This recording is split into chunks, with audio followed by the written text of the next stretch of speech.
যাওক কেনেকুৱা লাগে।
ভিডিঅ'টো ইয়াতে সমাপ্ত কৰিছোঁ, কাৰণ অকলে মাটি খনা হৈছে আৰু অকলে তোলা হৈছে আৰু অকলে বনোৱা হৈছে ভিডিঅ'টো।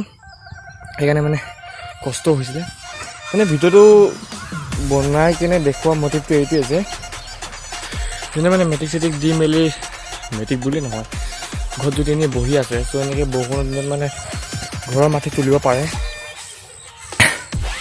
যোনে যোনে এনেই বহি থাকে, নত থাকে, আছে। মই মানে বেয়া বুলি কোৱা নাই, ত' নিজৰ ঘৰটোৰ কাৰণে অলপ চিন্তা কৰিব লাগে আৰু যে কেনেকুৱা এনেকুৱা হৈছে, ঠিকেই আছেনে, বেয়াই আছেনে, ভালেই আছে। চ' এইটোকে আমাৰ মানে চোতালততো বৰষুণ দিছে, বোকা হৈছে ন, সেইকাৰণে মই মাটি পেলাইছিলোঁ অলপ, মাহঁতে কৈছিলে পেলাগে বুলি। চ' ভাবিলোঁ যে ভিডিঅ' বনাই দিওঁ, ঘৰত আহি ভালকৈ থ'ব লাগে, বনাব লাগে, চফাকৈ থ'ব লাগে। যদি ভিডিঅ'টো চাই ভাল পালে এতিয়া লাইক কমেণ্ট কৰিব, আৰু যদি মোৰ চেনেল নতুন হৈছে ছাবস্ক্ৰাইব কৰি মেলি বেল আইকন দবাই দিব, তেতিয়া ব্লগ পাই থাকিব, নতুন নতুন ব্লগ পাব। আৰু কাইলৈ এটা ব্লগ আহি আছে, ফটোশ্বুটৰ ব্লগ, আৰু কাইলৈ এটা ফটোশ্বুটৰ ব্লগ আহি আছে। চ' ভিডিঅ'খিনি চাই যাব আৰু মৰম কৰিব। চ' আজি এটা সামৰণি মাৰিছোঁ।